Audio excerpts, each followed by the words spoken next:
what we're going to start talking about now is sanctification, okay? And I can tell you this, in most cases, this is going to go against what you've been taught before. If you decide you want to lodge a complaint with the school and try to get me fired, that's up to you, but I don't expect that. But what I was going to say is, what I've tried to do is actually go and look at what the Bible actually says, and specifically what certain words actually say. Yeah, go ahead. So, just when you just said that, does everything, or do your doctrinal statements have to be in compliance with the school? Oh, I'm in compliance with the school. There's no problem with that. Right, but Yeah. does the school hire people specifically with the same? Yeah, do they ask in you? general. In other words, they're not going to ask you, like, for example, do you believe in one man or two natures or one nature and things like that. Right. But you're going to, do you believe in justification through faith? Absolutely. Okay. And I have no problem with this school's doctrinal statement. Believe it or not, I actually, when I first started teaching WBC, had to actually tell them, guys, I can't sign your doctrinal statement. And I said, why? I said, you're not going to believe it, okay? And fortunately now, they say you were essentially in agreement with. So I'm fine with it, okay? Mm-hmm. WBC had a line in their doctrinal statement that says something about Satan's kingdom, which is made up of Satan and fallen angels, which are demons. Or demons, which are fallen angels, whatever it is, okay? That's not true. And it's a tiny little thing. I believe in fallen angels. I believe in demons. I believe in Satan. I believe that Satan exists. I believe in the satanic kingdom. But you will never find anywhere in the Bible where demons and fallen angels are equated with each other. And not only that, you'll also find that if you equate demons and fallen angels, all of a sudden Jude 6 cannot be interpreted, period. You've got major problems with that. If demons exist and fallen angels exist and both are serving Satan, no problem interpreting that stuff. The only thing that says that fallen angels are demons or fallen angels is tradition. You will not find it in the Bible. And I can tell you this, I've literally studied every single verse that mentions the word demon, unclean spirit, fallen angel, Satan, everything. And not only that, it's funny because back in the early 1980s, WBC taught that fallen angels and demons were different things. And then 20 years later, somebody wasn't thinking, oh, let's stick this in the doctrinal statement. So that's what you ended up with, okay? Interesting. Yeah, I thought so too. We have more questions. No basis on the class, but interesting, okay? No, it really is. Yeah, it is. However, in this case, no, I'm in agreement with the doctrinal statement, no problem with that. I'm just teasing about going to get me fired, whatever. Right. But what I was going to say is, to some of you are going to go, oh yeah, and some of you are going to go, wait a second, that's not what I've been taught. Okay. It's been like it the whole class. So. Okay, yeah, okay. So you got a lot of reasons to ask for me to be fired. Okay, I got it, okay. No, I will say this, hopefully what you're seeing is, when I teach, I try to take it right from the Bible. And the interesting thing here is, in general, what I'm finding is I'm essentially in agreement with Moo's book. I'm in disagreement with most of the historic commentaries on Romans because they follow, and Moo even pointed out a couple of times, the Orthodox commentaries have these ways that are said into them, but they don't really look at whether they're true or not. And it's just been passed down and passed down. Moo disagrees with a lot of the traditional interpretation of the Romans. It just turns out that I happen to agree. When I first got this, I go, okay, well, I'll teach it, but I'm going to have to tell him Moo believes this, I believe that. Been a few times when I've had to say that, but they're small things, nothing, anything big. If I were using, the ICC on Romans or something like that, no, we'd be every verse or something like that. All right, well, here's what they say, but here's the truth. Not a big commentary, but again, it's very detailed, but obviously, like I said, major disagreements with it. However, sanctification, what I'm asking for is this. Before you scream, oh no, I can't take it, I've got to run and I can't listen to this, think about it. Absorb it and start to say, does this line up with what the Bible actually says or not? Because that's what I'm asking for here is, are we, and I'll tell you this too, I do believe that what I'm going to teach you in sanctification is another one of those things that can actually change your life. And I mean literally change the way you think, change the way, this whole idea even about, I'm talking about reckoning Christ's righteousness through justification, or justifying us through reckoning righteousness. We've talked about the two natures. These are things that change our behavior, the relationship aspect, okay? And sanctification a lot of times has been something that is used to beat us over the head with, to tell us why we're bad and why we're wrong, okay? And that's not what sanctification means. And I don't mean everybody, but I've heard sermons where basically sanctification can be used in very strange ways. Now, what I was going to say is this. The reason we're getting into sanctification is if we look at 6:19, Paul actually says, starts with, I speak in human terms. Okay? First thing we got to look at is 6:19, he says, I'm speaking in human terms because of the weakness of your flesh, for just as you presented your members as slaves to impurity and to lawlessness, resulting in further lawlessness, so now present your members as slaves to righteousness, resulting in sanctification. Okay? Now, the topic of sanctification, a couple things we got to understand. There is, you see there, I got a question there for what is sanctification. When we're dealing with sanctification, there is a verb in the Greek called hagiadzo. Hagiadzo literally means I sanctify. Okay? There is also a noun in the New Testament that means sanctification. Okay? And that is hagiosmos. Okay? What we're going to have to look at is what each of these words means, how they're used. Okay? Because I think you're going to see some things that surprise you to start with. When we look at the word hagiadzo, it's used 27 times in the New Testament. Thank you. I'll have him sign it. Hagiadzo is used 27 times in the New Testament.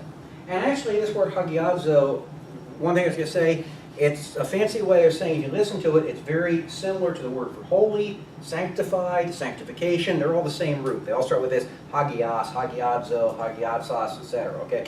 Hagiosmos. I'll get it right. Anyway, the point being is, when we look at this, we've got 27 times in the New Testament that it's being used. Of those 27, 7 times are in the gospel. Not one of them is talking about humans. It's talking about like God being sanctified.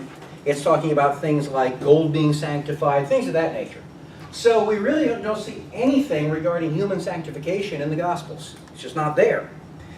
In addition to that, we've got 12 times total in the New Testament, including the Gospel references, where it has nothing to do with humans. Again, God is sanctified. God sanctifying Christ for an act. Gold being sanctified, etc. Okay? 4 times it refers to believers that are being collectively. You are all being sanctified as such, and you can't really use that because it changed a little bit, because what's happening is it's talking about the process of a whole bunch of believers being sanctified over time. Okay? So we can rule them out. Now don't worry too much about these numbers, but I'm just trying to tell you, I really have looked at these things, okay? Every verse in this, okay? Now, once it refers to Christ sanctifying the church as a whole, not talking about individuals, but sanctifying the church, which does happen over a period of time. Because the church is, obviously, over time this happens. 11 times, however, it refers to individuals, Christian believers being sanctified. Okay? So we come down, when we get down to what we're looking at, we're going to deal with 11 verses here. And these 11 verses are going to tell us what the verb hagiadzo actually means, or how it's being used, I guess is a better way to put it. Now the first thing to talk about here is the actual meaning of the word hagiadzo. Who knows what the word sanctify actually means, the verb? Anybody? Kind of. Not exactly. You got it. Set apart. Okay? So literally, kind of a strange way to say it, but if I said, these cookies are going to here, and Tim's going to take them home, and nobody else can touch them, they are sanctified cookies. They're set apart for Tim. Now that's not a terribly spiritual message there, so we don't want to use that as our example from the Bible, okay? But sanctified literally means set apart, and set apart for a special purpose, such as for Tim's kids to eat the cookies, whatever, okay? If he were here. Sorry, Tim, you'll have to look at the videotape to see this. The point being is, that's what sanctification is actually talking about. It's close to holy in that the root word is the same, but I wouldn't use the definition of holy for... Now, the word sanctification that's used in the New Testament, the noun, typically I would say holy might be a better translation for it than sanctification. And in this verse is the noun, sanctification. When we're talking about the verb, talking about to sanctify something, set apart. Now, here's where it gets interesting. Who can tell me a little bit about what your view is on sanctification, first off? I heard somebody mention progressive. Okay, go ahead. Yeah. Oh yeah. Oh, it wasn't me. Sure, go ahead. But I would definitely say it was a process. A process. Progressive sanctification. I've heard the words, things like that. We're becoming more sanctified. Etc. I've heard that too. many times. Now, in the Greek, there are basically, when you're dealing with Greek verbs, you've got present verbs. And I hate to take this into the Greek for the whole thing, but you can't get this without knowing a little bit about it, okay? There's just no way, because it doesn't show up in the English. A present verb is fairly similar to what our present is, except that Greek present verbs have the connotation of something that usually just continues on happening. Not always, but typically, if I say this is happening, it can be kind of undefined, but it's more like, essentially, it's something that's just kind of a continuous act, if it's a present verb. If I say that I shower, well, yeah, I showered today, but by the same token, I'm going to shower tomorrow and the day after and the day after, okay? You also have a verb called an aorist verb. Aorist verbs typically are what we call a past tense in English. You add ed on the end, you get an aorist verb, typically. There's also aorist verbs that basically are saying the time element is undefined. Greek verbs are a little different because they don't match. I'm trying to give you a simplified version of this, but here's the point. Undefined time says I'm not really saying anything about the time. I'm just saying, hey, it happened. But an aorist tense verb is either going to be undefined times or a simple past tense. It's not something where the action continues on, and it's not something where the effects of the action continue on. Okay? Your third, I should have written this down for you actually, but your third type of Greek verb typically is and there's more too, we're dealing with these three right now, is a perfect verb. Has anybody ever here heard perfect verbs and what they mean? Sometimes pastors will get in the pulpit and try to impress you with how much they know about Greek by talking about perfect verbs, okay? All right. A perfect verb is typically something that occurred as an event in the past, but typically the effects of that continue onward. For example, we've dealt with justify. Justify keeps showing up as a perfect verb usually in Romans. The reason being, we are justified at a point in time, but the effects of that justification continue on. We're still justified, and the effects of it affect our life that way, okay? So first off, you got the three different types of verbs we're going to deal with: present, perfect, and aorist. Present, aorist, and perfect. And you have active and passive verbs. Can anybody guess the difference between an active and a passive verb in Greek? Give it a shot.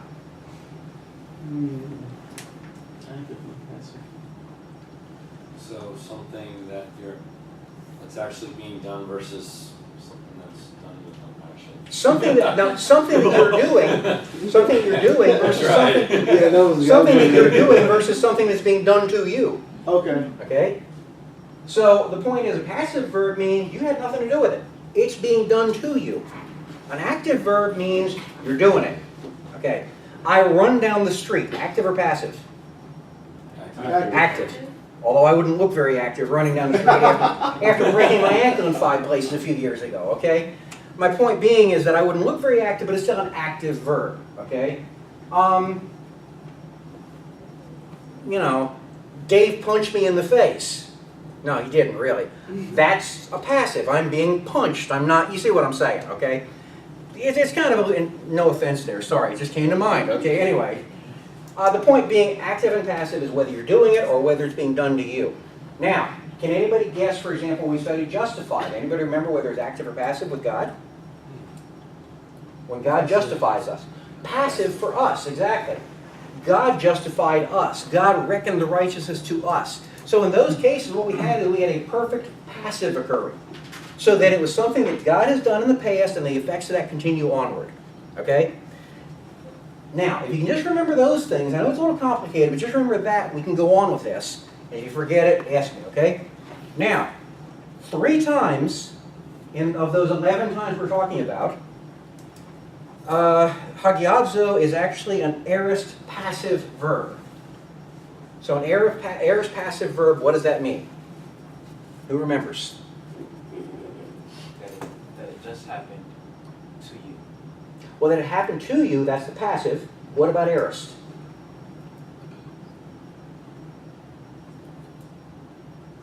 Anybody remember?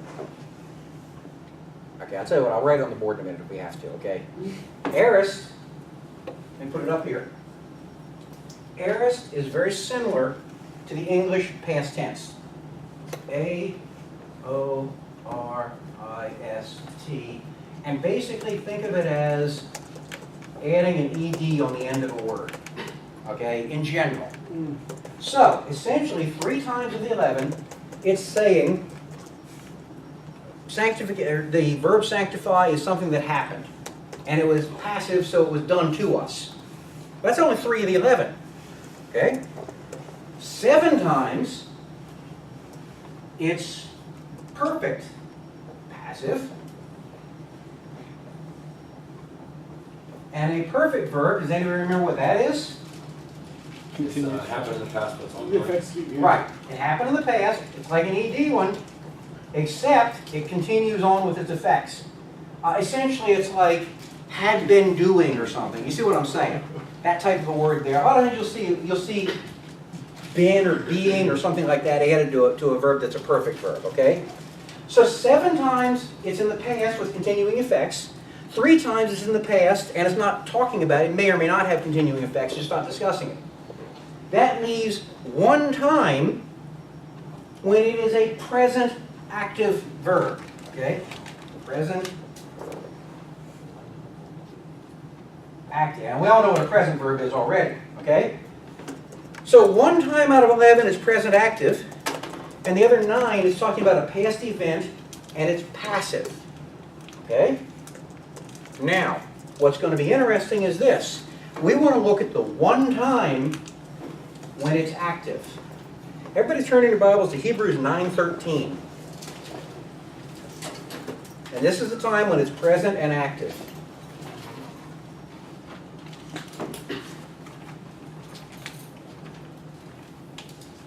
Isaiah, I think you're next. Yeah. Oh, they're talking food in my mouth, sorry. You said 9:13? 9:13, Hebrews. For if the blood of bulls and of goats and the ashes of an heifer sprinkling the unclean sanctifieth to the purifying of the flesh. So what that's talking about, Old Testament or New Testament? The system. Oh, Old Testament sacrificial system. So the 1 time in the New Testament that the word hagiadzo or sanctify is in the present active, it's talking about the way things used to be in the Old Testament. So we know you can use that word that way as a present active, but the only time that word is ever used that way in the New Testament is talking about the Old Testament, the way it was with the old sacrificial system. The other 10 times which are talking about the New Testament system, sanctified is always in a past action and it's always a passive action. Now that probably goes against what you've been taught, doesn't it? If sanctified is a past action, that means it's done. That sounds kind of strange, doesn't it? It does sound kind of strange. So we talk about sanctifying ourselves and use it as a verb. New Testament doesn't talk about sanctifying ourselves. Yeah, go ahead. And what we call the word for the progressive, for the, I can't even say sanctification, for the progressive, if we're not using that, what would be the word for progressively becoming more? More Christ-like? Yes. Okay. First off, we should be more Christ-like, but that term progressive, you won't find that in the New Testament either. Right. Okay? So first off, maybe we have a concept here that's been introduced to us that isn't from the Bible. Okay?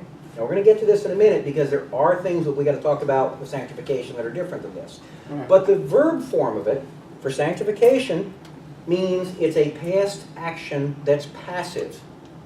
Not only does that say it's finished, but something else. Remember what the definition of sanctification is, remember? Anybody? set apart. Set apart for a purpose. So when the verb form of sanctification is being used in the New Testament, what is it saying about us? Come on, you know the answer. Anybody? What's it saying? So we are set apart in the past, which has ongoing effects now. Yeah. We've been set apart, and I like the way you phrase it, because the perfect usually is saying, there's so many times the perfect, I think we'd have to include that. The actual verb sanctification is talking about the fact that we had been set apart at the time we were justified, or you can even go back further to the time God called us. But the point is that, or predestined us, but at some point in time, God has set us apart, and that is a done deal, a done act. And that's the verb form of sanctify. So the point is here, when we got sanctify, anytime, now we got the noun here we're going to deal with in a minute, okay? Anytime you see that verb sanctify, it's simply not a good linguistic thing to do to talk about the fact that we're going to sanctify ourselves. Because what's happening there, first off, that's active. I'm going to sanctify myself, that's active. It's not only active, it's not in line with what the New Testament talks about with being sanctified. Yeah. So is that a similar idea to like being like another label of being a child of God or being like a peculiar people? I don't know if I'd use the term another label, but I would say it's impossible to be sanctified without being a child of God. And yeah, essentially, yes. Essentially, the only children of God are those who are sanctified. The only people who are predestined are those who are sanctified. Only people who are sanctified are those who are predestined and who are a child of God. So they're not exactly synonyms, but you have to have, they go together, period. You can't have somebody who's not sanctified but who's a child of God. Yeah. At least as far as the verb form goes, okay? It doesn't work that way. And again, I'm not pulling this stuff from thin air. I actually looked it up, every single occurrence and stuff like that, and going through it. Because I started seeing what happened was I'd hear the way things were taught by a lot of people. And in truth, Moo doesn't have any problem with this also. From what I saw in Moo, he's probably pretty close to where I'm teaching here, so I'm not going against him. But as far as a lot of your traditional teachings on sanctification, this sounds a little weird, doesn't it? Be honest. I'm not sure I'm still listening. I'm still processing. Okay, you're still, okay, that's fine. And that's actually good if you're still processing. Because again, some of this stuff is going to hit you and you're going to be saying, wait a second, I've been taught to do this my whole life. Now, there is the noun form of this also, which I would make the argument a better translation would be holy, better than sanctification. But if you want to use sanctification, that's okay. We can deal with that, okay? Now, when the noun form is used, the noun form, it's not active or passive because it's not a verb, but it does seem to talk about doing something to gain sanctification. For example, in 1 Thessalonians, it talks about the fact that we are to avoid sexual immorality resulting in sanctification. So obviously sanctification there is not a permanent state for believers, okay? However, here's the difference. Sanctification, what we're talking about, is also never seen as progressive. It's not something where, it's the verb they're talking about when they talk about this progressive idea. What can happen is this: you sin, you slip, you do something wrong, you're not being that doesn't result in sanctification at that moment.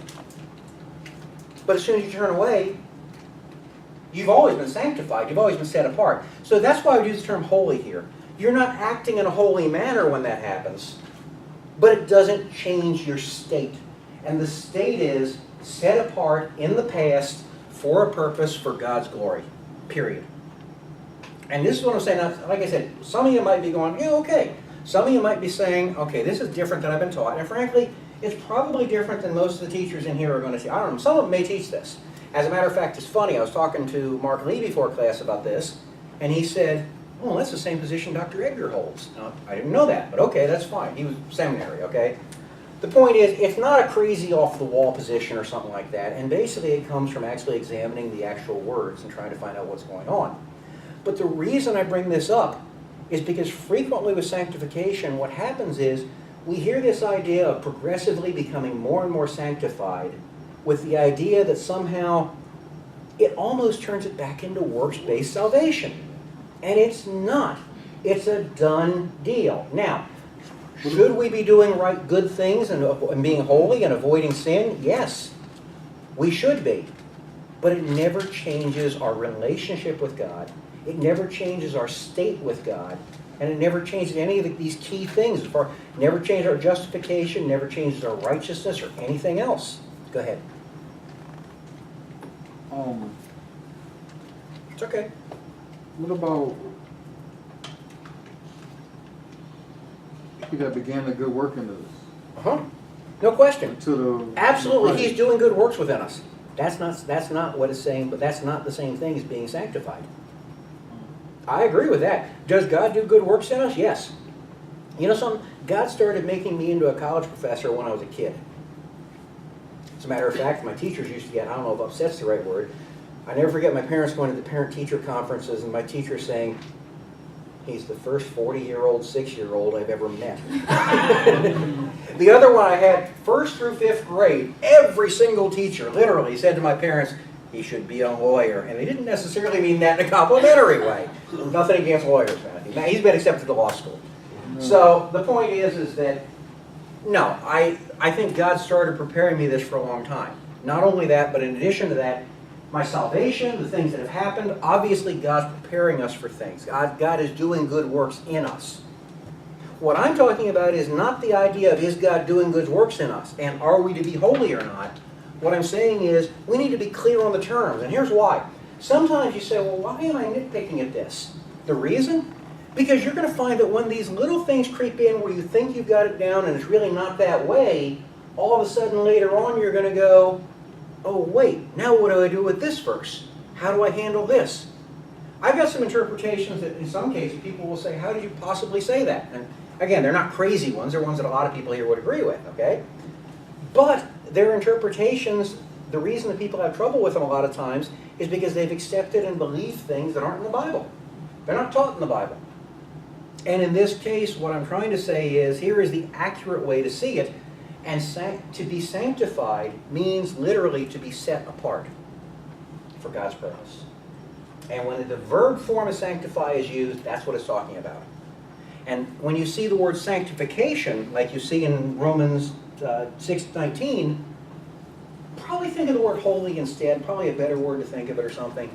Or something of that nature.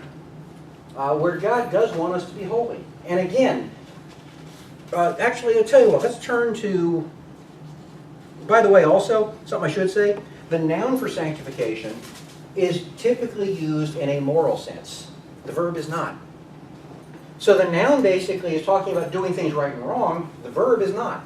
The verb is typically talking about being set apart. And if you do some research on that, well, that's what you'd find is happening there. What I wanted to say is, could somebody turn to, did I write it down or not? Now I can't find the verse in 1 Thessalonians. Anyway, the point is, in a moral sense, we can slip. In a moral sense, we do things wrong. We do things that are not holy, that do not result in sanctification. But here's the great thing. It's not like this path, we're going down this path and uh-oh, we did this, now we got to creep back up from here type thing. No. Turn around and walk toward God. That's it. And the point is, by doing that, we don't have to deal with every time we commit a sin, oh, great, now I'm back down here type thing. And the problem is, it's not God that's putting us down there, it's ourselves usually putting ourselves down there. And that's what's happening. And that's why I'm splitting hairs. And again, it's funny, some of these interpretations I talked about that I have, there are some verses in the Bible that people struggle with all the time. How can you possibly interpret that? And I look at it and go, piece of cake! And it's because I've got the right premises to start with. And once you get the right things down to start with and understand what's going on, it all kind of just lines up. Now, I don't want to say piece of cake to the whole Bible, don't get me wrong, but seriously, one of the papers that I wrote back in college, I remember, dealt with, if you believe this, all of a sudden, these 8 or 10 passages that are problem passages are so easy and clear to interpret, it's no big deal. So again, it's almost like, again, the thing with, I brought up about Christopher Columbus. Hey, if you start off thinking that, think about this, if you start off thinking that Christopher Columbus and his men were afraid of falling off the edge of the earth, isn't the natural conclusion to conclude that the church during the Dark Ages suppressed knowledge and got rid of this knowledge which the Greeks had? It is. And that's exactly what the 18th century or 19th century French philosopher who used that information by Washington Irving wanted people to believe. It was deliberately done to mock Christians, and it wasn't true. When our underlying ideas are wrong, we end up with other ideas that we can't reconcile. And that's all I'm saying as far as that goes. Now, does anybody feel like they have to file a protest or anything? Or? Okay. I know that sometimes, like I said, when I talk about sanctification and things like that, people get a little uptight because, again, they got this progressive sanctification they've heard about, and you just won't find that term in the New Testament in the Bible. You could probably justify it through some of the Old Testament stuff. Old Testament sanctification, different than New Testament. And again, what I love about it is we've got that one verse that talks about the Old Testament reflecting back from the New Testament. We can see, aha, that's exactly what they meant in the Old Testament. Very different as far as that goes. All right, we talked about Romans 6:23 already. Any other question about sanctification or anything we've talked about tonight so far? Oh. So are you saying that whoever used the description that he was talking about once Christ begins a good work and us, he performs today with different stuff. People use that out of context. No, that's actually an appropriate verse. Okay. It's not talking about the verb sanctify. It's totally different. Okay. You are sanctified already. The fact is, God began a good work and He will continue to do a good work in you. Yeah, I agree with that. It's just not, I wouldn't use the word sanctify for that. Philippians 1:6. Yeah. And no question, God is doing, and I've seen that in my own life, I've seen that in others. Marco, with what you shared about us earlier, like I said, you're going to be able to do things that no one else in this class can do because of your testimony. Each one of us had that unique thing, but you in particular because of what you shared with us. And even though I know it's been horrible for you, but it's going to open doors for you that none of us will have open. And the point being is, clearly God is doing good works. I just wouldn't use the term sanctify. I just wouldn't say that God's sanctifying us with that. And it also means, again, don't get the idea that I'm saying don't worry about being holy or something like that. No, we still should be doing the things to strengthen the relationship with God and ourselves and doing things that reflect God's character. That will make us holy by default.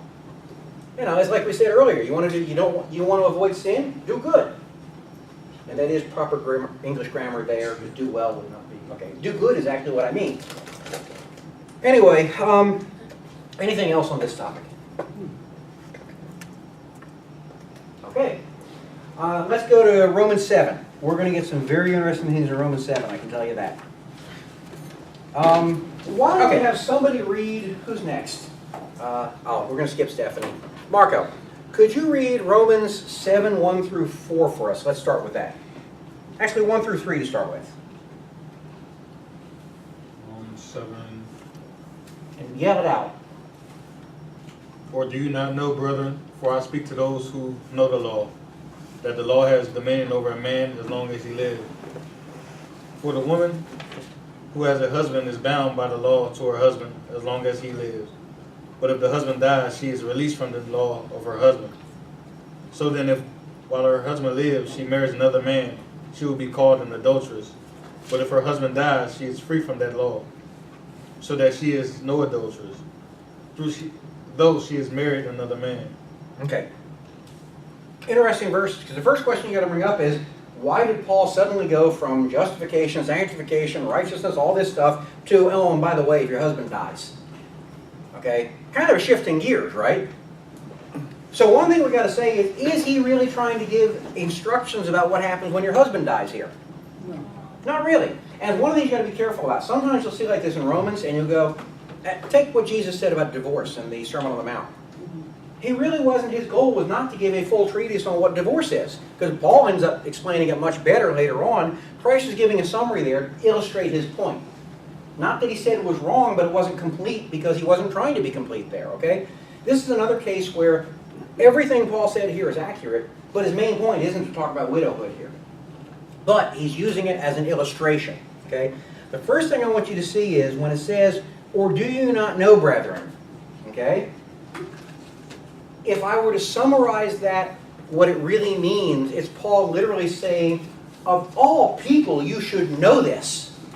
And the reason is he's speaking to the Jews specifically, saying you've had the law, you've had the knowledge, and not only that, but you know this illustration about the widow already. So he's basically saying to them, guys, you really should know this already. But since you don't know it, I'm going to fill you in on it. That's the way Paul is. I like that. If you don't know it, you're going to hear about it. Anyway, if we look at this in 1 through 3, question. He's talking about, they're talking about a husband that died, right? Or are they talking about a husband that's very, very ill? Dead. Good. You sure? Doesn't say if your husband's really ill, it's okay to remarry and cheat on him? Well, then why do we interpret that way with the law? Why do we talk about the law not being dead in the life of the Christian? In some cases. Paul here saying, hey, just like widowhood with the husband being dead, so is the law to Christians. That's why he brought this example up. Yeah, go ahead.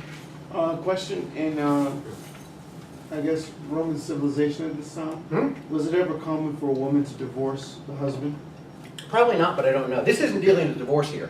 Right. But probably not. I would doubt it. Well, But I don't know. okay. But I would say for widowhood, well, widowhood was common. I was asking for more justification reasons, or Yeah, I don't know. Don't know. But I would say this, with the widowhood, it's clear. I mean, again, I go back, take you back to the movie The Princess Bride. Forget mostly dead. Mostly dead doesn't work here, okay? It is either dead or not dead, one or the other. And if he's dead, hey, go remarry. Now Paul later says remarry in the faith. He gives instructions later. But the point is that there's nothing wrong with a widow remarrying. Same for a widower. Your wife dies, you're free to remarry. But you're not free to remarry if you're, like I said, if your wife or your husband is mostly dead or almost dead or very sick or something like that. It doesn't work that way. So again, what is the illustration? He specifically is bringing this up in relationship to the Christian and the law. Is there any way you can read these verses and actually try to say then afterward, well, wait a second. No, the law's not really dead. It's just kind of dead. Something we're going to talk about here. Actually, I've gotten to it. Okay, we're coming up to that in a minute. Let's see. Let me get that. Hang on just a second. One thing I was going to say is, he brings up here, death brings freedom from the law. The law in this case that he's talking about is, don't cheat on your husband. Okay? Your husband dies, you have freedom from that law. Same way, if we go to verse 4 here, we're going to see, therefore, my brethren, you also were made to die to the law through the body of Christ, that you might be joined to another, to him who was raised from the dead, that we might bear fruit for God. That's pretty clear when it says, therefore, my brethren, you also were made to die to the law. Now, I will say this. The biggest argument that I ever got into in seminary was with a professor. I don't remember if it was Romans or what class. We were studying Romans. And the question was, we had this online board we had to all participate in. And the question was, what did Paul mean when he said the law is dead? And I answered and said, that means the law is dead. And he blew a gasket. I mean, just like watching an engine go bad or something like that. No, you don't understand. You got this, you got that, okay?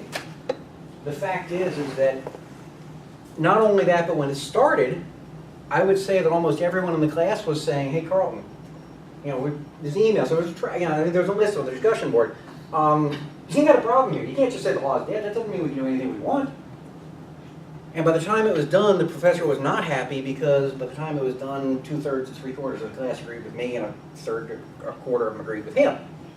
So he wasn't real happy, and I got an A in the class anyway, but I had to work a little harder for the A because of that. But seriously, it's funny, I went to Liberty for my degree, and most of the professors at Liberty would have agreed with me. I had no problem with it. But this one professor, he had this idea that no, the law is not dead, etc. What really got him in trouble was afterwards when I read the textbook and found that the textbook actually contradicted him also. But I will say this, the position that the law is not really dead is a very common position. And I mean that either number one, we are held accountable to the entire law, which some people believe, or that we're held accountable to parts of the law. Now, not trying to pick on you, but I'll bring up again what you asked about the 10 Commandments last week, okay? And Moo actually brings this up also to read, actually what page is it? Moo's got a great discussion on it. Go back and look at Moo again. Basically saying, hey, sorry, I don't mean to turn my back on you, but anyway, what I was going to say is that when Moo talks about it and everything, he's saying, do we believe the 10 Commandments? Are we picking them apart or something? And you asked last week about, am I taking 9 and rejecting 1? No. All 10 are dead for the Christian. The entire Torah is dead. The entire first 5 books of the law are dead. Now, can we still learn from it? Absolutely. I taught Pentateuch. I wouldn't teach it if we couldn't learn it. Okay? So I love studying those things, but it is there's no rule of it over us anymore. Now, question I have to think about is, when I say the law is dead, remember I'm talking Mosaic law, okay? Does that mean it's okay to steal?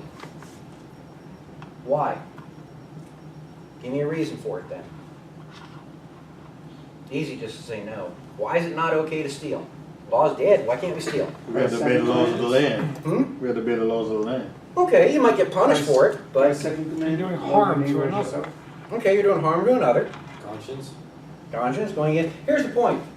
Prior to the Mosaic law, there was still right and wrong. We talked about God that. still existed. Sin was still wrong. Stealing was still wrong. It's not that all of a sudden, it's not like the Mosaic Law happened all of a sudden, oh wait, now we've got sin. No, there's sin for one thing, when Noah was on the earth, God wiped out every beast on the earth except for Noah and a select few animals. Noah and his family and some animals, okay?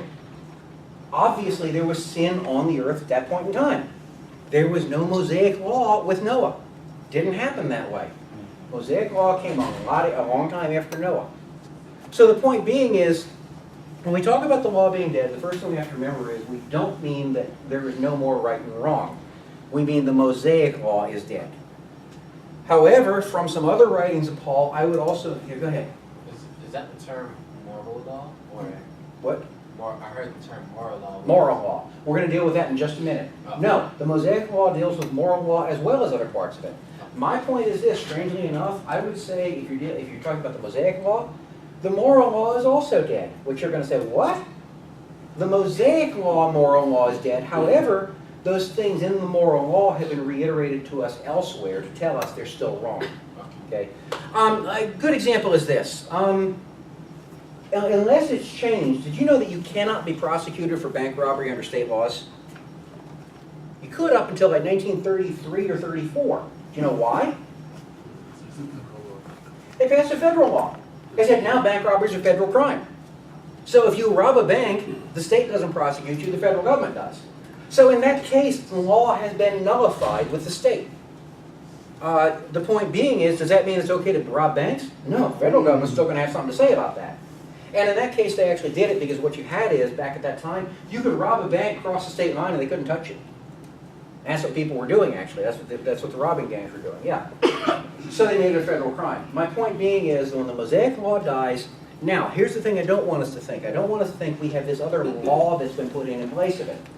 I wouldn't use the term law. And it's because of other things that Paul said that we're not going to get into right now. What I would say is, it all comes back to, is it compliant with the character of God or not? Is it loving toward God and others? And again, loving not being, is it nice, soft, and gushy feeling, okay? But is it a truly loving act? And that's moral way. Essentially, we're held to a higher standard than the Israelites were in many cases.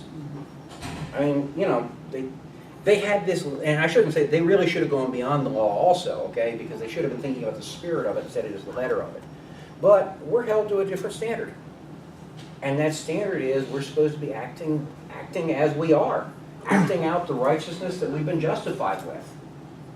So, and if we're doing that, yeah, it's funny, I don't need a rule book if everything that I do is in accordance with what God wants in His character and is loving towards God and other people. Because I guarantee I'm not going to be sinning if I do that. Now, it's going to be hard to maintain that forever, but that's what we're getting to. And that's why I can say that the law is dead and the Mosaic Law is dead. Okay? The other thing that I was going to say is, you look at 7:4, without the death of Christ, we would still be under the law. It's only the death of Christ that set us free. And in addition to that, the purpose of the death of Christ to set us free was it so that we could bear fruit and that we could live. Interesting illustration, if you think about it, when a plant produces new plants, how does it do it? It typically does it by dying and leaving the seeds, and then the seeds come back as new plants. Not that it's a perfect illustration, but I'll just bring that up. Now, 7:5 says that sinful passions are aroused by the law. What's that talking about? Does that mean the law is not holy, or what's it talking about? Sinful passions are aroused by the law. Talking about our personal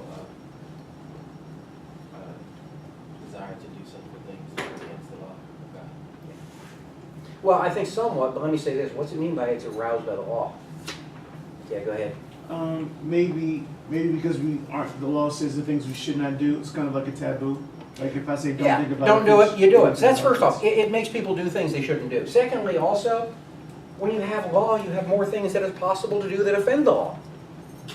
Let's face it. Let me ask you a question. Is there anything morally wrong with speeding if there's no speed limit? No. No. It's that speed limit that makes it wrong, and then if we're speeding, yeah, we're doing something wrong, okay? By the way, quick interruption, I don't mean anything by it. You're welcome to stay, but also if you're feeling so bad, I don't want you to, hurt yourself either, so it's up to you. Cool. As long as you're okay with it, I'd love to have you stay for this, but I just don't want you to be, I don't want you to feel obligated. You're obviously not going to be penalized for not, okay? Out there.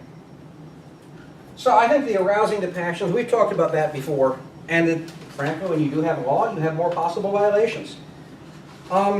Again, under the law in 7:5, we've got, for a while we were in the flesh, the sinful passions which were aroused by the law were at work in the members of our body to bear fruit for death.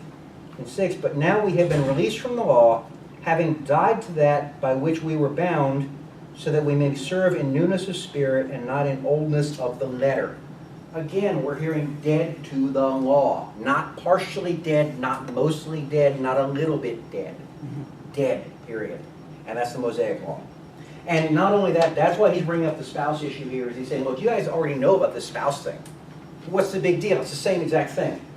So that's what we're seeing there as far as that goes. I've already answered that special topic question up there. We've already answered that, so we don't have to do that. Okay, come on, wake up. Hello. All right, all of a sudden it decides it doesn't want to be turned anymore. All right, we'll do this manually.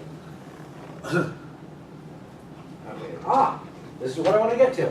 Now, what you've probably been taught before, and what you've probably heard before is, there are 3 parts to the law in the Old Testament. The civil law, okay, it's finally working out, the ceremonial law, and the moral law. Who can define all 3 parts? Who can define it? Anybody? Tell me what they are. So ceremonial is sacrifices. Sacrifices and things like that. I'll go with him to start with. Come to you if you need some pinch hitter.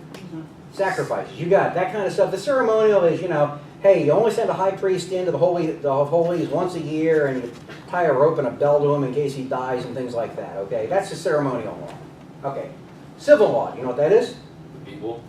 Civil law is things Laws of like land. don't steal, Yeah. don't kill, don't do this. Civil law is the same thing we would call civil law. No difference. And something people forget sometimes, Israel was a theocracy. So Israel, when we talk about it, is the whole thing wrapped up in one. We have our laws separate from theology and everything else. They didn't.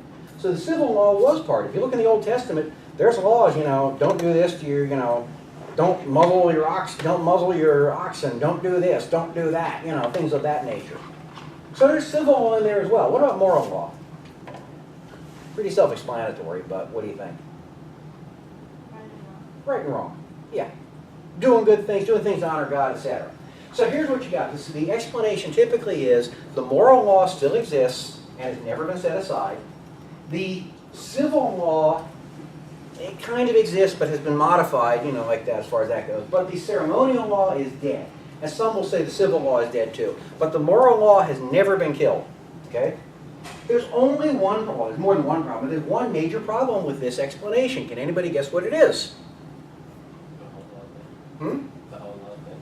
The what? The whole law thing. Oh, well, yeah, that's true. The whole law is dead. Any idea what else you got a problem with this? It didn't come from the Bible. It may well come from Washington Irving or Ben Franklin or whoever. This is not from the Bible. Now, what I want to bring to you is a couple of quotations that hopefully will back this up. And I'm not to say the quotations will settle it, but when I had that debate with my my professor in seminary, okay, what he had forgot is that he had assigned the book Paul, an Apostle of the Heart Set Free by F.F. Bruce, okay? I hadn't even read it at that point. I read it partway through the debate, and I was like, gotcha. But anyway, if you look at this, what he says is, again, it is sometimes said that Christ is the end of the ceremonial law, but not of the moral law. Aha! So it sounds like you support him. Once more, this is a perfectly valid and to some extent an obvious theological and ethical distinction. Ethical, theological, okay. But it has no place in Pauline exegesis. It has to be read into Paul, for it is not a distinction that Paul himself makes. The Bible doesn't say it. Not just Paul, the Bible doesn't say it at all. Now, what Moo said about this in your book, page 121, no part of that law remains as an independent source of moral distinction, not even the Ten Commandments. Oh, and I forgot a quotation mark. I have to downgrade myself for that. So the point being is, what he's saying is, the law is dead completely, just like Paul said. Yeah, go ahead. So is there only one moral law, or not moral law, but just one law, which is the Mosaic law? Yeah. That's it? Yeah. When we hear moral law, civil law, or ceremonial law, that's distinctions that we've made up in theology books. That's not coming from the Bible.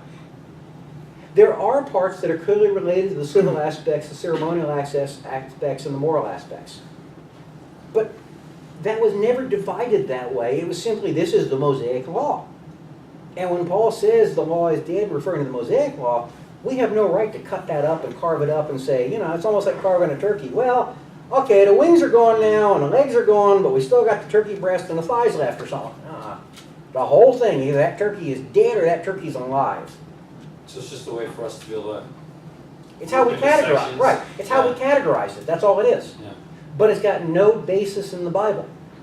And the point is, that's why we can't use that to say, okay, well, 1/3 of the law is dead, 2/3 of the law is alive, or 2/3 is dead and 1/3 is alive. The point is, it's not there. And fortunately, more Bible scholars are starting to see this. This is what, I think Moo actually talked about, if I remember correctly. Essentially, I think it was through Calvin and some others, it kind of became Orthodox Christian doctrine. This idea that three different laws and part of the law died and part of it didn't. The problem is, all the theologians were not looking at, did this come from the Bible or not? They were looking at, well, in our experience, and why? Part of the problem is they're terrified of the same things these other pastors are terrified of. Oh my gosh, if I say the moral law is dead, how do we control our people? Never said there's no such thing as right and wrong. We said the Mosaic law is dead. And that's what they're getting screwed up. And I can tell you this, as soon as you break it into 3 parts and try to say one part's good, the other part's not, man, you start running into all kinds of interpretational problems, especially when you look at the Old Testament. Okay, what's this verse mean? What do we do with this, etc.? And I can tell you this will screw up your interpretation of the Bible if you stick to that 1/3 is dead, 2/3 is not, or 2/3 is dead, 1/3 is not. And again, we're not saying no right and wrong. We're not saying Christians aren't to be holy. We're not saying anything like that. We are saying forget the Mosaic law. Now, from a standpoint of can we learn from it? Of course. Not only did I teach Pentateuch, but the next course I taught was creation and fall. Again, it's funny. They said, when I first started working here, they said, what would you like to teach? I said, pretty much anything, New Testament, theology, maybe even church history, any of those. They came back and said, fine, how about Pentateuch? Okay, why not? So anyway, the first 2 were Pentateuch and creation and fall. The point being, though, is that when we look at these things here, it's good to study them. I'm not saying don't study the Old Testament or anything like that either. But we got to keep it in perspective. The law to us is dead. And not mostly dead, not kind of dead, not on deathbed or not seriously ill. It's just like the widow. If her husband's not dead, she's got no business dating, period. If her husband's dead, go for it. As long as you're doing the right things and keeping it in Christ. What? You say it sounds so simple, like this is like, well, it is. I mean, this divide. Yeah. It's like right. That's what's so fun. That's what's so funny is it is so hilarious. simple, and yet so we turn it into something which is so incredibly complicated. And why? Because we start cutting it up and carving it up in ways God never intended to carve it up. Now, something else I'm going to say. For those brethren that do not get this, okay, it's fine to talk about this. Encourage you to talk about this with them, etc., okay? Do not go out and try to get your brethren, for example, that think it is wrong to take a sip of alcohol, do not take them to a bar and say, I dare you to drink, okay? We get to that a little later in this book, okay? It doesn't mean, now by the same token, it also means tattoos, good example. It is not your job to go through the church and get rid of all the tattoos or purify us from tattoos, okay? By the same token, there's no way that I'm going to try to take you to a tattoo parlor or tell you you need to get a tattoo or should get a tattoo. But you know, when I was saying all this stuff, I'm just speaking. Cause I know just like some people are just, it's just, as I think you mentioned, it just gives them leeway. But oh, I can act crazy. You know what I mean? Yeah, you can do that. Is that really taking the relationship seriously, loving God and doing what God told you to do? If you start going, oh, I can act crazy. See, when I talk about tattoos, for example, I'm not talking about the fact that I'm free and I can do anything I want to. What I'm saying is, I can't find a biblical prohibition against it. Certainly not in the New Testament. And I don't have a tattoo. I've said that before. My wife does that. And she got it probably 7 or 8 years ago. And she keeps threatening to get another one. And I think the funny thing is she threatens me with it, and I'm like, okay, go ahead. And, you know, I think it takes all the fun out of it for her. But anyway, I ought to at least try to, you know, tell her a little bit she can't just to make it so it's more fun for her. No, anyway, But seriously, with the tattoos and stuff like that, when we're talking about that, that's a great example. There is nothing in the Bible that gives us any clear guidance. However, if you still feel that because it was in the Old Testament, you'd like to follow that for your own personal life, I encourage you to do that. No problem with that. But don't do it because it's part of the Mosaic Law, which is over you. Do it because God has given you a conviction not to. Now, there's some things also. Let me say this. There are people who have corrupt consciences that destroy their consciences. Okay? I have actually run into people that have done some of those horrible things that have told me they're Christians and said, but God's given me liberty to do this. No, God didn't give you liberty to do that. Either you're not a Christian to start with, or you have gone down a path that is so false, God's going to correct you and trying to correct you and you're not listening. You know, again, if I hear serial killers for Christ or something like that, I'm going to have some objections to it. And that's an extreme example, but like I said, I've actually... let me give you one example. Now, obviously I won't tell you who. I had one guy come to me and said, Carleton, I need some counsel from you. I said, all right, let's sit down and talk. Let's have some lunch. Took him out to lunch. And he said, I want to serve God and become a pastor. But I can't do that because my wife is such an obligation. So I was thinking, why don't I divorce my wife so that I can become a pastor and a faithful follower of God? And I just looked at, what? I'm dead serious. I think we got a problem here with your... First off, I think there's a problem with your relationship with the Lord for you even say you're not saved, but there's a problem here with you thinking about it. And the point is, if you study God's Word, you're not going to come to that conclusion.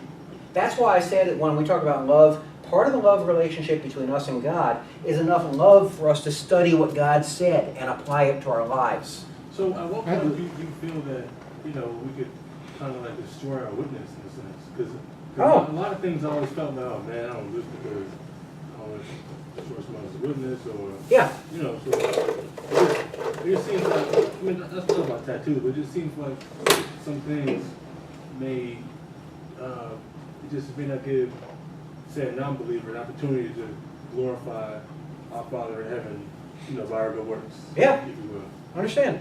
I can't answer that question for you. I can tell you this. There are examples you can give me and I can say, okay, clearly that's over the line. Okay? Again, serial killers for Christ. That's over the line, I guarantee it. Okay? But the point is, I hope there's not an organization like that. But anyway, my point being is that I can't give you that exact spot because God didn't give us that. And as a matter of fact, we're going to get to, a little later in Romans, in a couple of weeks, we're going to get to how to deal with these kind of things. Hey, can I give one more example? Mm-hmm. I know, I was never a big drinker. And even now, I've been, I haven't drank. Even now, I really like drinking, Yeah. There are times I'm like, you know what? Maybe I just want to go to a bar, get something to drink. I'm like, no, I can't do that because somebody sees me and oh, why is he here, Mm-hmm. So not saying I want to go to a bar, I'm using that as an example. I'm always kind of extra, I don't want to do that. You know what I mean? That's up to you to believe them. I'll get you in a second. Let me give you an example, sorry. Real life example. Okay, I shouldn't have eaten a cookie right now. I thought you were going to talk a little longer and I could eat the cookie. I have had Baptist brothers tell me if I take a drink of alcohol, it's not only wrong, but it will offend them and hurt their spiritual life. Okay? I've had my Lutheran brothers who are actually saved people, Lutherans. I'm not talking about a lot of Lutherans. I'm talking about, my uncle's a Lutheran minister, for example, Missouri Synod and stuff. He is a saved person. Not him, but other Lutherans have told me, if I condemn alcohol, it will offend them and I will offend them as a brother. Where my Baptist brothers tell me, if I don't come out and condemn alcohol, I will offend them. I'm going to offend somebody no matter what because they're contradictory positions, if you see what I'm saying. So in that case, what's the right thing to do? That's between you and God. Now again, I can say this. If you tell me I have liberty to get drunk, I have liberty to, carouse around when I'm drunk and stuff, I'm going to say, brother, we've got to sit down and look at what the Bible actually says. Because I don't think anywhere you're going to find permission to get drunk. Okay? But as far as drinking goes, again, I'm not endorsing drinking. I only use it because that's one of the big examples. I've heard the same thing with card playing. Honestly, there's a couple in my church, a younger couple we've become much closer to. One of the reasons is because I went into church and said, hey, anybody know how to play bridge? And they said, oh, we love bridge. We can never find anybody. I said, come on over. Me and my wife were there. Okay? However, I've had people that seriously were offended because I played bridge. Because after, you go on the internet and do a search sometime for devil playing cards or something like that, you're gonna, seriously, you're gonna find things like, oh my gosh. And the whole thing is like, well, this is really, you know, they explain the whole thing and they're crazy, trust me. But anyway, but I mean, seriously, some of these things you see, it's like, oh my gosh, I can't give you the answer. Let me move on, we got him over here, Anita. Sorry. What I kind of look at is I think it's kind of, if you're loving God with all your heart, He's going to show you. And as you're loving your brother and sister in Christ, you're going to know. So sometimes Right. I think there's points where you can be, let's say, use your example for bridge. Mhm. You can be around someone and play bridge and it's not harmful, but I feel like the Holy Spirit, at least for me, Mhm. will quicken if I'm around someone else Mhm. and they're struggling. The Holy Spirit's Oh, going to yeah. quicken me. Yeah. And I feel like it's kind of like that. So I feel like as you're growing in the Lord, and even for your brother and sister, the more you want to know them. Right. And by knowing God and by knowing your brother and sister in Christ, you can have an understanding Absolutely. of how to interact and help build them up. I think that's kind of. Let me give you an example that goes along with what you said. I recommend this to you. If you feel you were at liberty to drink, okay, I would recommend if you go out with friends or something like that and you go to a restaurant and drink or something like that, and they're Christian friends, ask them, would it offend you if I had a glass of wine or a beer? And if they say yes, don't drink it. It's a simple way to handle it. And the point is, try not to be offensive. I deliberately try not to be offensive on various things. But the point is, you know, in truth, I can give you examples of where we're all going to be offensive no matter what. Because when it comes to these gray areas, and it's fun, these gray areas, I'm going to take a few more questions, but we're going to deal with this a lot in a couple later on in a week or two. Because Paul actually deals with it in Romans, okay? So we're going to deal with it then. But this is an area where, honestly, with the gray areas, we've just got to kind of keep it in mind that try not to offend, but sometimes that's not always possible. And we're also going to talk about who's the stronger and the weaker brother, too, but that's another story. Go ahead. So I was gonna ask, in those type of situations, should we always avoid teaching why you believe something? No. Okay. And in other words, here's the point. See if they're open to listening. I mean, for example, I don't want to offend you, Stephanie, but the other week when you brought up about the Sabbath, instead of trying to beat it into you, it seemed to be something you were willing to discuss. You may not change your mind or anything. I'm fine with that, and I may not either. But the point is, as long as we're not offending each other, it's perfect for us to dig into the Bible and say, what's it really say? And even if I believe I have shown her, and you know something else? In this case, Stephanie might come to the point in time where she says, you know, I can't see in the Bible that I should be following the Sabbath, but God's still convicting my conscience. Then by all means do it. You see what I'm saying? But do it not so much because you're under the law, but because that's something God has convicted you about yourself, if that makes sense. And again, let me say this. If it was something where I felt I was offending her or she was offending me, no, I'd try to find a way to diffuse it. So in other words, don't be afraid to discuss these issues, but by the same token, don't go to a guy who's a reformed drunk and demand that he change his position before you're going to be with him. Because reformed drunks, nothing against them, but man, they're going to tell you can't drink anything in a lot of cases. So, actually, Isaiah. You had your hand up. Yeah, I was just wondering, Mhm. kind of on this question, like in teaching moments, Yeah. would it be, should I phrase it? Would it be wrong or sinful to try to demonstrate these applications? For example, I had a friend.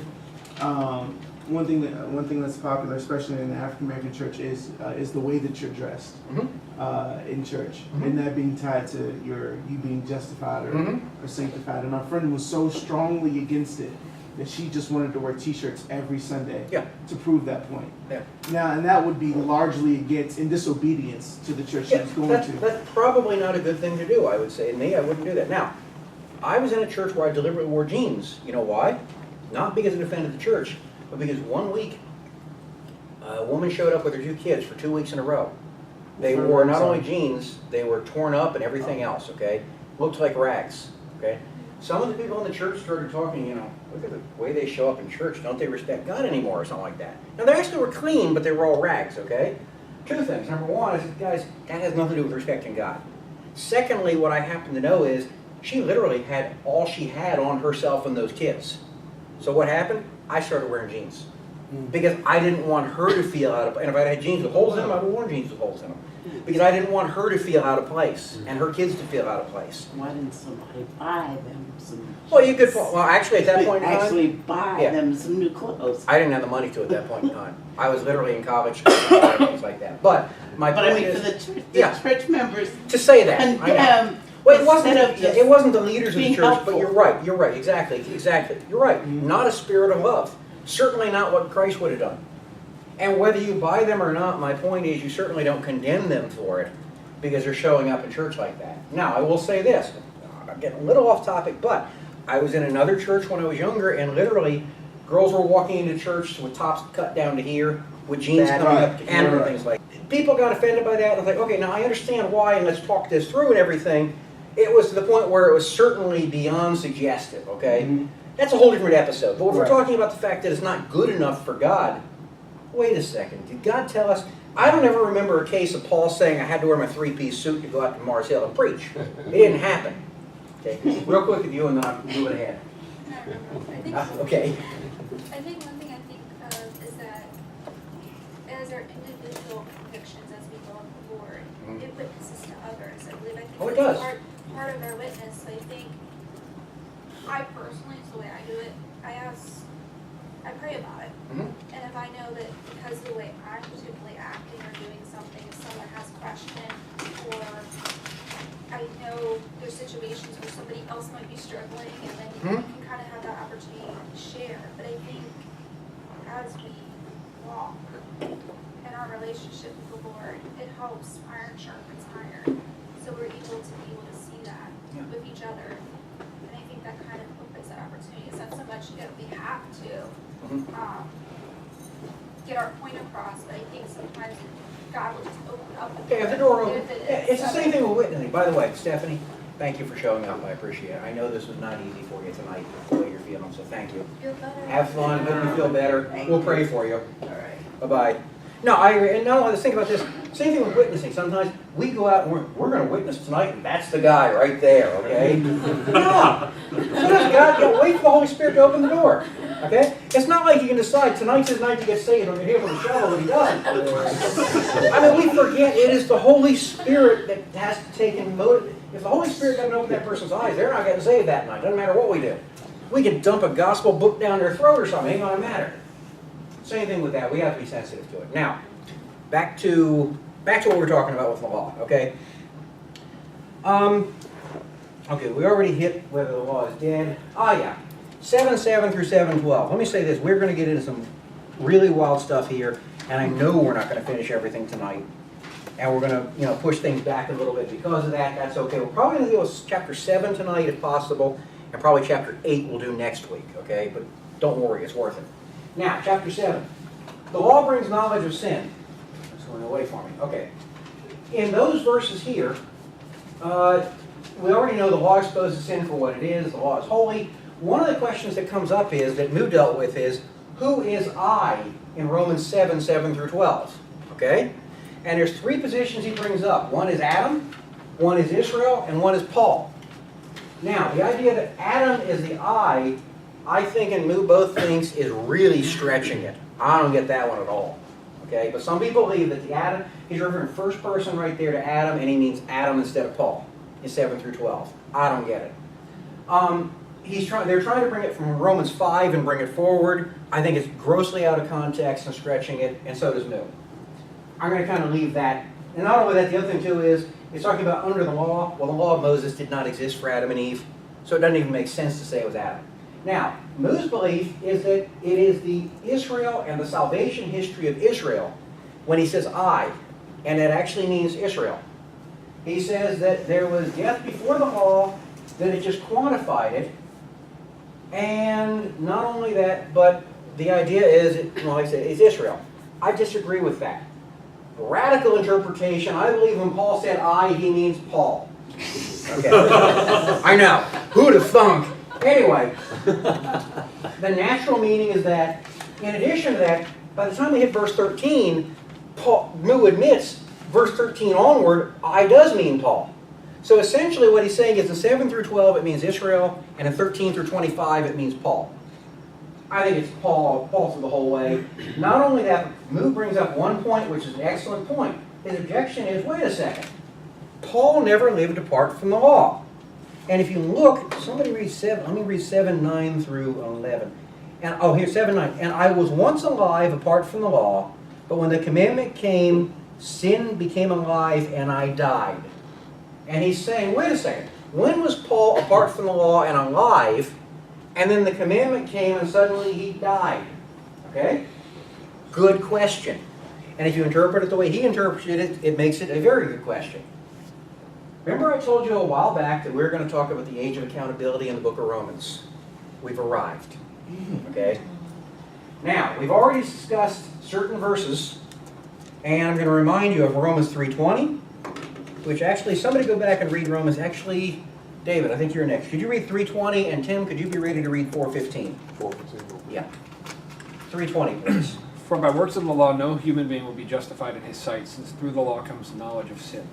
Okay. So we got through the law comes knowledge of sin. 4:15, please. So say it again. 4:15.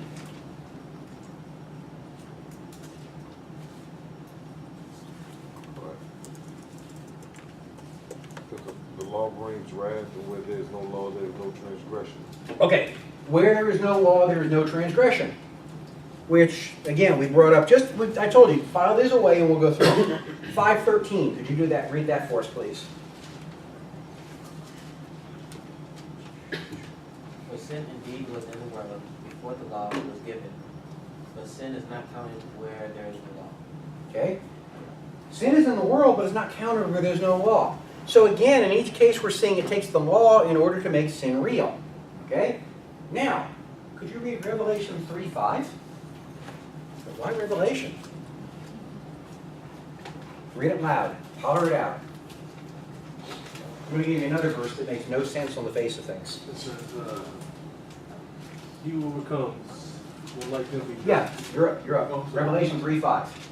Sorry. The one who conquers will be clothed thus in white garments, and I will never blot his name out of the book of life. I will confess his name before my Father and Got it. before his angels. Okay. Talking about believers, blotting out their name from the book of life. I will never do that. Huh? I thought believers were saved forever. Once you're saved, you're always saved, right? What's he talking about, blotting out from the book of life? And not only that, I looked up the Greek word for that. It means blot out, erase, eliminate. You know, they're weird. Go ahead. I would think it to mean, if it says I'll never blot out, that the names are already there and have already been there. Because the blot out would mean they had to be there in the first place. So, like, you mean like when a person's born, their name's written into the book of life, and when they die without Christ from committing the unpardonable sin, their name is blotted out of the book of life? Is that what you mean? It is. Yes, that's exactly what I meant. No, I'm not going to be dogmatic about this, but one of the first things that got me questioning these verses is the idea of blotting out, the idea, what do you mean we're going to blot out the names? And I actually believe that and I'm not out in left field here. There's a lot of other people that believe this. A lot of people that actually know something about the Bible. Let me quantify that. What I was going to say is, in their case, they believe that the names are written in the book of life, and that when a person dies without Christ, without faith in Christ, their name is blotted out. Okay? Now, the reason that is important is because I actually believe that Paul's saying, if this is really Paul, there is no way to explain Romans 7:9 unless Paul was saying he was covered by grace when he was born, and when he became of a certain age and understood what was happening, the law became effective, and he died at that point in time. Essentially, spiritual death apart from God. And then, when he became a believer, he became alive again. Because he talks elsewhere about becoming alive again elsewhere as well, okay? I believe that what's actually happening here is, this is the scriptural basis for the age of accountability. Now, I don't have time to go through, I'd love to go through a bunch more verses with you, because there's more of them. Yeah, go ahead. How would this fit in with being elect, or the believer being elect? Okay. It gets a little convoluted there, but the fact is, if someone dies before the age of accountability, you'd have to determine they were elect. Right, but That God knew in his foreknowledge, and therefore he elected them, which is actually chapter 8 we're going to hit also. But yeah, it gets a little complicated here. well, I mean, what to say? Well, going back to the Revelations passage, if we're saying that their names are all the names are there in the beginning, Right. and then they're blotted out if they did not. Yeah, know it doesn't say Christ. they're elect just because they're there. Right. Okay, they're blotted out because God knows who's elect and who's not. Right before birth. Right. So, but this would be assuming that everyone during birth is assumed to be their name be in the book of life. When they're born. That's what the Calvinists believe, right?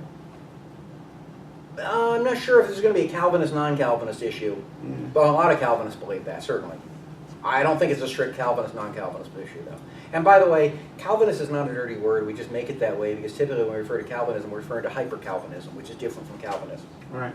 Anyway, don't worry about that. That's another class, theology class. But anyway, the point being is that what I'm saying is I actually believe, for example, when David said, I will see my son in paradise, obviously his son didn't say, I have faith in Christ because I'm one day old and therefore I'm believing in the Messiah to come, okay? I believe David was correct in what he said, but I don't believe you can use that to justify the age of accountability because that was the expression of a grieving father that was accurately recorded, not necessarily a theological truth. I think he happened to hit the truth there, but that's not why I'm going to base the age of accountability on this. And I actually believe, as I said, that it's the rejection of Christ. And let me say this also, when I say rejection of Christ, if you get to the age of understanding and do not believe on Christ, that is rejecting Christ. Not believing is the same as rejecting once you hit the age of it. So don't get the idea that, oh, well, they never heard about it, so they never had a chance to reject. No. Once you get to the age of understanding, once you get to that age of accountability, for lack of a better word, and I don't know what that age is, and it varies from person to person to person. Yeah, go ahead. So how does this also tie in with us being born into sin? Well, we're born into condemnation. We're born under the curse of sin. No question. But what is the remedy for sin? Christ. Justification. Right. And if that person has never... Here's where we get into a little bit of confusion. Universalists will say, Christ died for the world, therefore everyone's saved. However, Christ's grace is effective for anyone who has not rejected him. Now again, rejection can be passive rejection as well. So the point being is Christ's grace does cover, and in that case, once the infant dies, then there is the point in time when God, legitimizes or reckons the righteousness of Christ to that person's account. Yeah, go ahead. I hope it's not too deep, but could one make the argument that everyone is elect at a point in time? Not everyone responds to the election. One could make the argument, but they'd be wrong. Well, I mean, I would disagree with that statement. If God is doing the election, then we can't. It's not our choice. We don't lose it. Right. It's the way we Election. didn't gain it. We're going to hit Or election in choose. chapter 8, and we're going to discuss that in more detail. Yeah, For election, though, here's the thing. When God elects someone, they become a believer, period. And we see that from chapter 8, which is where we're going to get to next week. But as far as that goes with the election and everything, no, I certainly would not say that everyone is elect. And with the infant dying, it's not like this is, might be elect, might not be, we'll go back and forth. The point is, because God knows, therefore God would elect that infant because he knows what's going to happen to that infant. Okay? I would say this. That makes sense. Something that I will say. I've worked, years ago, I used to work in the pro-life movement quite a bit. Actually worked part-time as a volunteer for a pregnancy center as well. Not as a counselor, but for other things, okay? And was very active with it. I still believe that movement is correct, okay? So don't take this wrong. Abortion is terrible in almost all cases. The exception I would make would be literally a life of a mother, such as a fallopian tube, a tubular pregnancy, where literally if the baby grows, the mother and the baby both die. So therefore, I believe it's appropriate there. But that's an extreme case and very rare, and you know what I'm saying. And as I said, if it's not implanted in the uterus, you don't have a baby essentially, okay? But when the babies are aborted, that's killing, that's murder, okay, in general, okay? Not to make it in any way, so separate this, not to change that at all, The one thing that I have some comfort by is I believe that every aborted baby goes to heaven. Now, do not use that as justification for abortion, ever. Right. Okay? However, I've probably had at least half a dozen women in my life that didn't come out right. I've had at least, let me finish that. I paused in the wrong spot. Actually, let me say this. Have you ever listened to the song, I love, the one song, my sin, oh the bliss of this glorious thought, pause, and then it goes on. And I'm like, I forget what the song, you know what I'm saying? And it's like, why did they put the pause there? My sin, oh the bliss of this glorious thought. You know, finish the sentence. One of the big, it's a classic. I can't remember. Anyway, it's one of the, but back where I paused in the wrong spot here. I've had about at least half a dozen women in my life who have come to me and had abortions in the past and been struggling with it, and what do I do and everything? You know, how can I ever get by this? What I would have said to them is, look, what you did was wrong. There's no getting around that. However, I can comfort you by telling you this and showing you this. So it doesn't mean it's right, obviously. Like I said, it's something that should be fought against because it's morally reprehensible. Okay? However, there is some comfort, and not only that, but the comfort also that God can forgive anything. Yeah, go ahead. So how does this idea of baby election or election? We can go at that point. Yeah, okay. I know what you mean. Yeah, go ahead. That's I okay. can't describe it without words. It's okay. How does that affect some people's views or doctrine of baptism of babies? Oh, I think baptism baby is just totally unrelated to it. That's just a mistaken doctrine, period. I have no problem dedicating a baby to the Lord, but a baptism of a baby, like Lutherans and Catholic practice and stuff like that, I think it has no effect whatsoever because it's wrong. It's not biblical, period. Baptism's for believers. I'll get, is that hand or is that a pen? I'm not sure. Okay, hang on a second. Before I get to you, let me say something else. If we go on for a minute here, that I should point out, in Romans 7:11-12, it says, for sin taking opportunity through the commandment deceived me, and through it killed me. So right off that, we talk about an active thing where the sin killed Paul. Well, wait a second, that doesn't make sense if we're talking about salvation or something. And then it says, so then the law is holy, and the commandment is holy and righteous and good. When we see this, we can tell by the context it has to be talking about Paul prior to salvation. Can't be talking about Paul as an adult. Because we're talking about Paul as an adult, for Paul to say, I'm saved and then sin came and killed me. That doesn't make any sense whatsoever. You think, I'm not making sense. That's even less sense. No, anyway. Sorry, go ahead. Question or? No, I got it now. Okay, gotcha. So I needed to bring that out to show you what the context is. And again, what is this idea of the law killed Paul? That doesn't make any sense unless you realize he was covered by grace until he reached this age where he understood. And like I said, I wouldn't go too deep in the election thing because that's different, kind of a different thing, right. Except that God knew enough to elect anyone who's going to die in that state, okay? Right. But I would say that I think we get good evidence here that prior to people coming to a certain age, whatever that age is in each person's life. And I'll say this also, there are some mentally handicapped people that probably never reach that age. So it can even apply to an adult in those cases. That basically, I think this covers it. And I think this is my theological rationale for why I believe in the age of accountability, not the rationale given by most people instead. So was that verse in Revelations 3:5? 3:5. And even if you throw out Revelation 3:5, and even if I'm wrong about the blotting out of the book of life, look at this chapter here. How can you possibly take those verses about Paul being killed by the law as post-salvation? It doesn't make any sense. You almost have to go to Moo's conclusion that I means Israel. And when you go to that, it's like, well, that doesn't make a lot of sense either, despite what he said. I respect Doug Moo, but I mean, I don't agree with that one, okay? So anyway, that's where we're coming from there. Anything else on this before I move to the next thing? Yeah. I guess kind of looking at it, when it says most of the time, commonality, I've been looking at a lot of verses, it says by faith, we have the grace. Yes. So therefore, there would need to be that mentality, like you're saying, whether it's a child or someone handicapped, they would have to come to that mental mentality to be able to. If they came to the age where they could make a decision, then it would have to be through faith. Yeah, that's However, if they can't make the decision at all, then the grace covers. But that's what I was meaning. Like to me, it's like that's where that cutoff would be. Whatever that age Right. would be is when they can actually say that. Where they believe Yeah. Not say it, but in the heart that they're I don't want to define what that is, because it could be the knowledge of sin, it could be the knowledge of being able to determine for salvation. I don't know when that is, that's up to God. But there's something here where there's a certain point in time when the law kills the person, when the law killed Paul. And that's what we can see from that. And the fact that the law killed Paul. From the beginning, it did not kill Paul. Right, the fact he was alive, then he was killed by the law. Right. Which again doesn't make any sense otherwise. So I think that to me gives it a pretty good, pretty good basis there. The other thing I was going to say is, regarding the law, we've already seen the law is holy. Okay, Romans, we're going to try to cover this if we can by the time we leave. We may have to pick it up next week, so I hope we can finish it.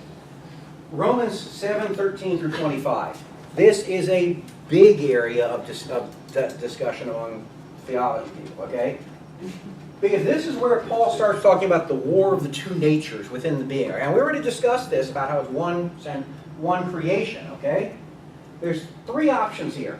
One is, and Moo points these out, I took these from Moo, Paul is a mature Christian with two warring natures.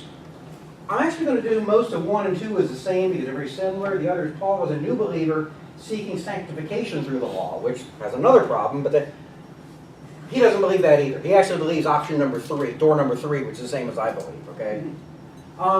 Number 1, if you are a mature Christian if you're a Christian already, somebody reads, who's next on the, Helen, could you read 7:14 for us and shout it out?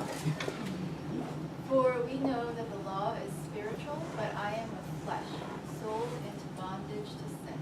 Okay, thank you. Sold into bondage and sin. Does that sound like a description from what we've learned already of a believer? How can a believer be in bondage to sin, sold into bondage to sin? That doesn't make sense. Benita, could you read 7:23 for us and shout it out so we can all hear it? But I see a different law in the member of my body, waging war against the law of my mind and making me a prisoner of the law of sin, which is in my members. Okay, a prisoner of the law of sin.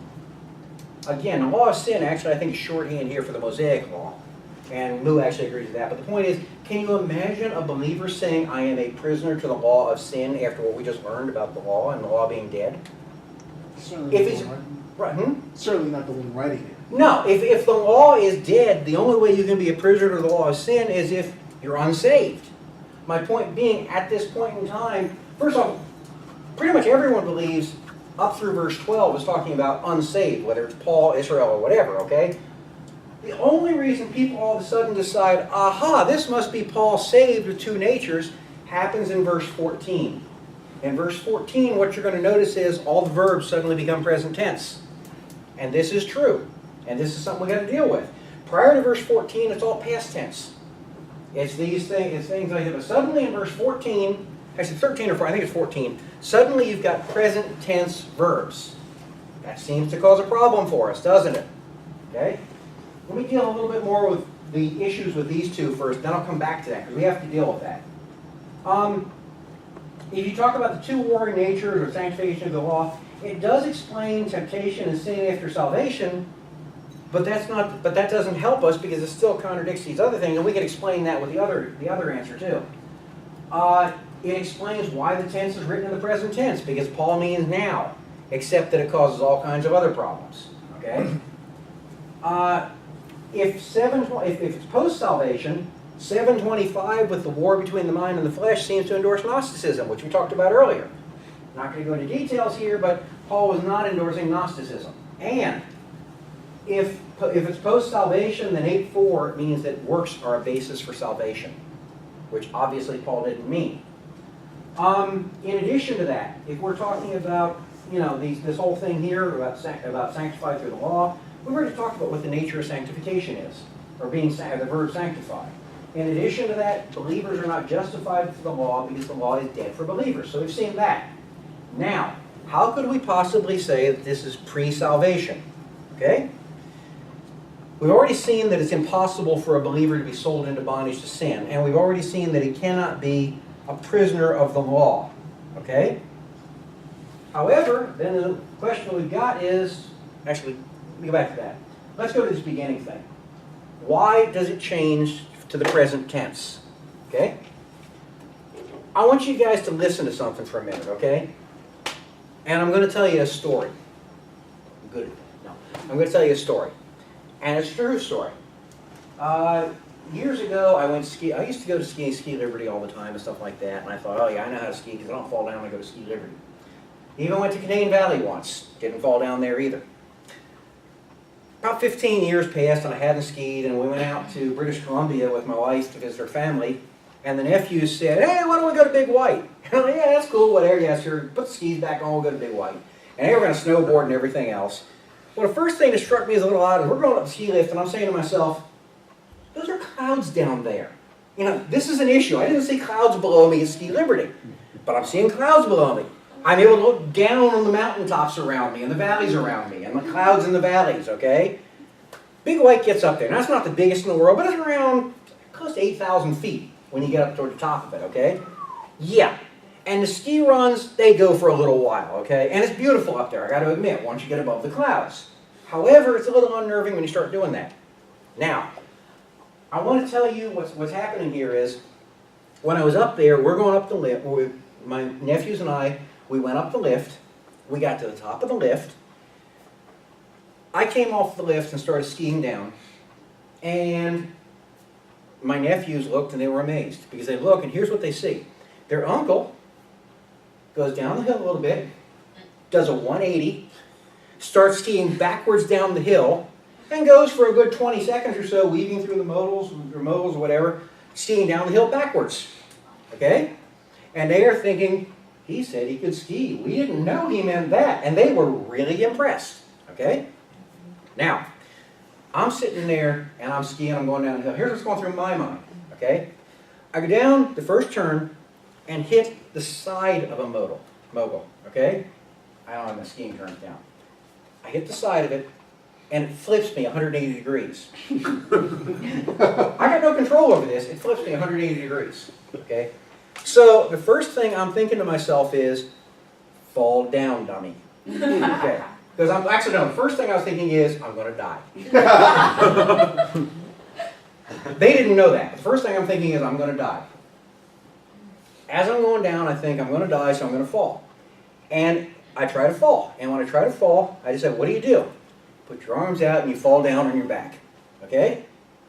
That's perfect except for two things. Number one, I'm wearing ski boots. Ski boots don't let you fall down backwards. And number two, I'm going backwards already. And I never thought about the fact that if you're going backwards, don't fall backwards. So what happens is I do this, and that means I'm just leaning further down the hill on the skis. And I'm skiing back, and I'm, by accident, trust me, I wasn't doing it on purpose, okay? I couldn't see where I was going. I'm going down the skis, going down that hill, and then a thought occurred to me. I'm going to die. So I get down the hill, and I'm like, maybe 20 seconds, and all of a sudden, finally I say to myself, fall sideways, dummy. So I go like this, fall over, and splatter into the snow, and I'm fine, okay? That's the two different perspectives, their perspective and my perspective. But I want you to think back about that story I just told you. Was I telling you that story in the present tense or the past tense, or did it change? Technically. Did you notice? Started in the past tense. Perspective. Most of it went to the present tense after. We do it all the time in English.